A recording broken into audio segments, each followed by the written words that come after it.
මිනිස්සෙක් මරලා දවසක්වත් හිරේ යන්න නැතුව බේරෙන්න නම් මාර පොරක් වෙන්න ඕනේ.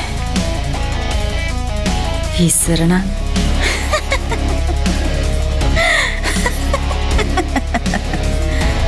මට මාර පොරක්. දැන් හරිනේ. මගේ ජීවිතේ මම කරපු වැරදි 10ක් ආපහු හදාගන්න අවස්ථාව දෙනවනම් ඒ 10 පාරම මම හදන්නේ ඊළඟට මගේ අතින් වෙච්ච වැරද්ද. ඒක උනේ කේන්තියෙන්ද. හැබැයි මට ඉවසන්න තිබුණා.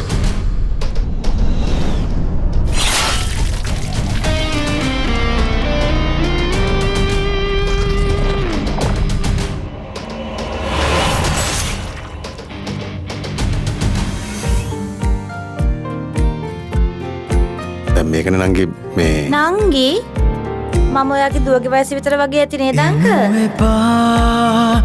ආයේ ඇගේ සුවඳ නැති හුළඟවත් මට එපා. ආයේ වෙන කෙනෙකුගේ හුළඟවත් සුදු වැලි දමා ගිය මග දිගේ ආයෙමත් මා සොයා අතැඟිලි බැදන් ඉස්සර වගේ මහා හිනැහි.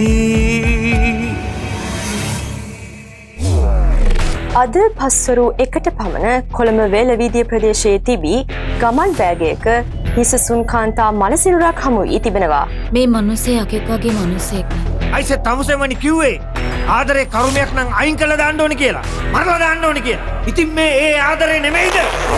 ගොඩක් අපරාධවල හොයන්න තියෙනවා කියනවා වගේ කවුද එක කළේ කියලා විතරයි. මේක කවුද කළේ කියලා හොයන්නත් ඕනේ. කාටද මේ අපරාධ කරලා තියෙන්නේ කියලා හොයන්නත් ඕනේ. මෙම තරුණිය ආහාර ලබාගෙන පැය 2ක 3ක විතර කාලයක අතර තමයි මෙම මරණය සිද්ධ වෙලා තියෙන්නේ. සබෙල්ල කපපු තැන shopping bag තියලා bedsheet වලින් ඔතලා traveling bag එකක් ඇතුලේ පැක් කරනවා කියන්නේ සර් ඒක හරි ඉවසීමෙන් කරපු වැඩක්.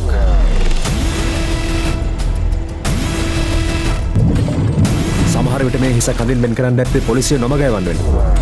අපි අපේ පරීක්ෂණ ඉක්මන් කරන්න ඕනේ සහන්.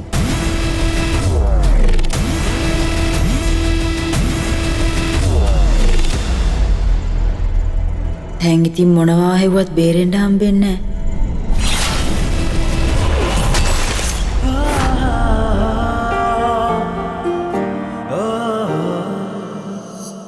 සර් මේ කාන්තාවගේ හිස තවම පොලිසියට ලැබිලා නැද්ද?